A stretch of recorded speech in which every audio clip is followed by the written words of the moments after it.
216 ቀን ሆኖናል በእግዚአብሔር ጸጋ መስከረም 1 ዘፍጥረት 1 ብለን ከጀመረን እስከ ጳጉሜ 5 ራዕይ 22 ድረስ እያነበብንና እያጠናን እንጓዛለን። ዛሬ የምናነበው የእግዚአብሔር ቃል ክፍል ደግሞ ከትንቢተ ኢሳይያስ ምዕራፍ 25 ጀምሮ እስከ 27 ድረስ ያለው ነው። አብረን እናንብብ።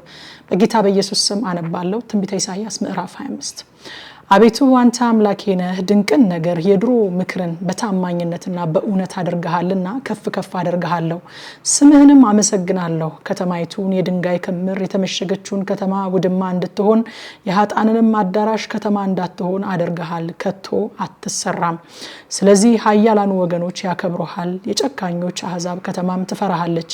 የጨካኞችም ቁጣ አስትንፋስ ቅጥርን እንደሚመታ አውሎ ንፋስ በሆነ ጊዜ ለድሃው መጠጊያ ለችግረኛው በጭንቁ ጊዜ መጠጊያ ከውሽንፍር መሸሸጊያ ከሙቀትም ጥላ ሆነሃል። እንደ ሙቀት በደረቅ ስፍራ የኃጥአንን ጩኸት ዝም ታሰኛለህ። ሙቀትም በደመና ጥላ እንዲበርድ እንዲሁ የጨካኞች ዝማሬ ይዋረዳል። የሰራዊት ጌታ እግዚአብሔርም ለሕዝብ ሁሉ በዚህ ተራራ ላይ ታላቅ የሰባ ግብዣ ያረጀ የወይን ጠጅ ቅልጥም የሞላባቸው የሰቡ ነገሮች የጥሩና ያረጀ የወይን ጠጅ ግብዣ ያደርጋል። በዚህም ተራራ ላይ በወገኖች ሁሉ ላይ የተጣለውን መጋረጃ በአሕዛብ ሁሉ ላይ የተዘረጋውን መሸፈኛ ያጠፋል።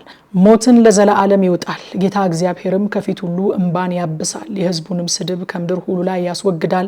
እግዚአብሔር ተናግሯልና። በዚያም ቀን እነሆ አምላካችን ይህ ነው፣ ተስፋ አድርገነዋል ያድነንማል። እግዚአብሔር ይህ ነው፣ ጠብቀነዋል፣ በማዳኑ ደስ ይለናል፣ ሐሴትም እናደርጋለን ይባላል። የእግዚአብሔርም እጅ በዚህ ተራራ ላይ ታርፋለች። ጭድም በጭጋ ውስጥ እንደሚረገጥ እንዲሁ ሞዓብ በስፍራው ይረገጣል። ዋናተኛም ሲዋኝ እጁን እንደሚዘረጋ እንዲሁ በመካከሉ እጁ ይዘረጋል። ነገር ግን እግዚአብሔር ትዕቢቱን ከእጁ ተንኮል ጋር ያዋርዳል፣ የተመሸገውንም ከፍ ከፍ ያለውንም ቅጥርህን ዝቅ ያደርገዋል፣ ያዋርደውማል፣ ወደ መሬትም እስከ አፈር ድረስ ይጥለዋል። ትንቢተ ኢሳይያስ ምዕራፍ 26 በዚያም ቀን ይህ ቅኔ በይሁዳ ምድር ይዘመራል። የጸናች ከተማ አለችን፣ ለቅጥርና ለምሽግ መድኃኒትን ያኖርባታል። እውነትን የሚጠብቅ ጻድቅ ሕዝብ ይገባ ዘንድ በሮችን ክፈቱ። በአንተ ላይ ታምናለችና በአንተ ለምትደገፍ ነፍስ ፈጽመህ በሰላም ትጠብቃታለህ። ጌታ እግዚአብሔር የዘላለም አምባ ነውና ለዘላለም በእግዚአብሔር ታመኑ። በከፍታ የሚኖሩትን ሰዎች ዝቅ ያደርጋል፣ ከፍ ያለችውን ከተማ ያዋርዳል፣ እስከ መሬትም ድረስ ያወርዳታል፣ እስከ አፈርም ድረስ ይጥላታል። እግር የድሃ እግርም የችግረኛ ማረጋገጥ ትረገጣለች። የጻድቃን መንገድ ቀን ናት። አንተ ቀን የሆንክ የጻድቃንን መንገድ ታቃናለህ። አቤቱ በፍርድህ መንገድ ተስፋ አድርገናሃል። ስምህም መታሰቢያህም የነፍሳችን ምኞት ነው። ፍርድህን በምድር ባደረክ ጊዜ በዓለም የሚኖሩ ጽድቅን ይማራሉና ነፍሴ በሌሊት ትናፍቅሃለች፣ መንፈሴም በውስጤ ወዳንተ ትገሰግሳለች። ለኃጢአተኛ ሞገስ ቢደረግለት ጽድቅን አይማርም። በቅኖች ምድር ክፉን ነገር ያደርጋል፣ የእግዚአብሔርንም ግርማ አያይም። አቤቱ እጅህ ከፍ ከፍ አለች፣ አላዩምም። ነገር ግን በሕዝብህ ላይ ያለህን ቅንዓት አይተው ያፍራሉ።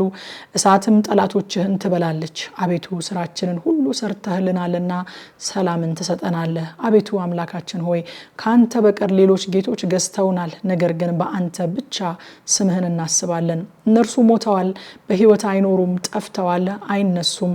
ስለዚህ አንተ ጎብኝተሃቸዋል፣ አጥፍተሃቸውማል። መታሰቢያቸውንም ሁሉ ምናምን አድርገሃል። ሕዝብህን አበዛህ። አቤቱ ሕዝብህን አበዛህ፣ አንተም ተከበርክ፣ የአገሪቱንም ዳርቻ ሁሉ አሰፋህ። አቤቱ በመከራ ጊዜ ፈለጉ፣ በገሰጽካቸውም ጊዜ ልመናቸውን ወደ አንተ አፈሰሱ።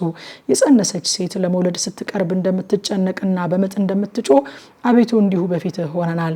እኛ ጸንሰናል፣ ምጥም ይዞናል፣ ነፋስን እንደምንወልድ ሆነናል።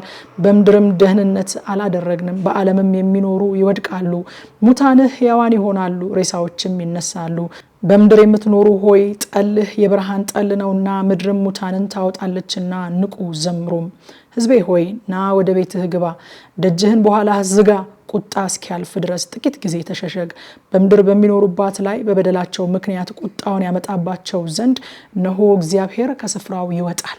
ምድርም ደሟን ትገልጣለች፣ ሙታኖቿንም ከእንግዲህ ወዲህ አትከድንም። ትንቢተ ኢሳይያስ ምዕራፍ 27 በዚያም ቀን እግዚአብሔር ፈጣኑን እባብ ሌዋታንን ጠማማውን እባብ ሌዋታንን በጠንካራ በታላቅም በብርቱም ሰይፍ ይቀጣል፣ በባህርም ውስጥ ያለውን ዘንዶ ይገድላል። በዚያም ቀን ለተወደደው የወይን ቦታ ተቀኙለት። እኔ እግዚአብሔር ጠባቂው ነኝ፣ ሁል ጊዜ አጠጣዋለሁ፣ ማንም እንዳይጎዳው በሌሊትና በቀን እጠብቀዋለሁ። አልቆጣም። እሾህና ኩርንችት በእኔ ላይ ምን ነው በሰልፍ በነበሩ በእነርሱ ላይ ተራምጄ በአንድነት ባቃጠልኳቸው ነበር። ወይም ጉልበቴን ያዝ ከእኔም ጋር ሰላም ያድርግ ያድርግ ከእኔ ጋር ሰላም ያድርግ በሚመጣው ዘመን ያዕቆብ ስር ይሰዳል እስራኤልም ያብባል ይጨበጨብማል በፍሬያቸው የዓለሙን ፊት ይሞላሉ በውኑ የመቱትን እንደመታ እንዲሁ እርሱን መታውን ወይስ እነርሱ እንደተገደሉበት መገደል እርሱን ገድሏልን ነዳቸው ሰደዳቸው ቀሰፋቸው የምስራቅ ነፋስ እንደሚነፍስበት ቀን በተንቃራ አውሎ ነፋስ አስወገዳቸው ስለዚህ የማምለኪያ ጸዶችና የፀሐይ ምስሎች ዳግመኛ እንዳይነሱ የመሰዊያውን ድንጋይ ሁሉ እንደደቀቀ እንደኖራ ድንጋይ ባደረገ ጊዜ እንዲሁ የያዕቆብ በደል ይሰረያል ይህም ኃጢያትን የማስወገድ ፍሬ ሁሉ ነው የተመሸገችው ከተማ ብቻዋን ሆነች እንደ ምድረ በዳ ሆና የተፈታችና የተተወች መኖሪያ ናት በዚያም ጥጃ ይሰማራል በዚያም ይተኛል ቅርንጫፎቿንም ይበላል ጫፎቿ በደረቁ ጊዜ ይሰበራሉ ሴቶችም መጥተው ያቃጥሏቸዋል የማያስተውል ሕዝብ ነውና ስለዚህ ፈጣሪው አይራራለትም ሰሪው ምህረት አያደርግለትም በዚያን ቀን እንዲህ ይሆናል እግዚአብሔር ከወንዝ ፈሳሽ ጀምሮ እስከ ግብጽ ወንዝ ድረስ እህሉን ይወቃል እናንተም የእስራኤል ልጆች ሆይ አንድ በአንድ ተሰበሰባላችሁ በዚያን ቀን እንዲህ ይሆናል ታላቅ መለከት ይነፋል በአሶርም የጠፉ በግብጽ ምድርም የተሰደዱ ይመጣሉ በተቀደሰው ተራራ በኢየሩሳሌም ለእግዚአብሔር ይሰግዳሉ ይላል ከምሽቱ 3 ሰዓት በኢትዮጵያ ሰዓት አቆጣጠር በቲክቶክ እና በቴሌግራም ገጻችን ያነበብነውን ክፍል በጥልቀት እናጠናለን ኑና የእግዚአብሔርን ቃል አብረን እናጥና ሻሎም